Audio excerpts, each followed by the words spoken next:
The big question, should you give up on your cloud provider who's doing that to you, pushing you toward AI, whether you like it or not? So this means, looking at all clouds like private clouds, sovereign clouds, managed service providers, everything we talk about on this channel, and go back and check out those videos if you haven't already.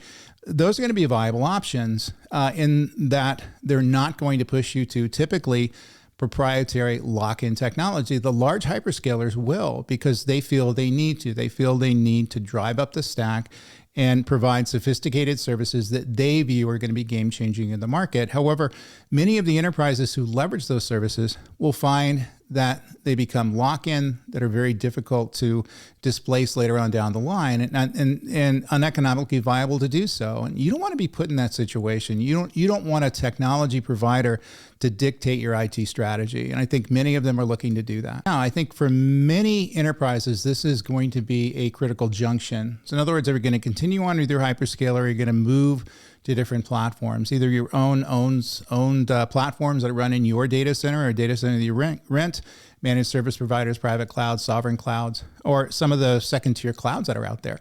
Those are a viable option as well. And many of those aren't going to push the AI first infrastructure onto your stack. They're going to allow you to make those decisions. And I think that's just going to be a better way to do it. So if you're in this situation, you feel that your hyperscaler is dictating your platforms, you're concerned about lock-in, you're concerned about costs, it's time to start looking outside of those hyperscalers and look at some of the alternatives out there and see if they're going to be a better fit. Sometimes they will, sometimes they won't, but at least you're looking, you're considering those options.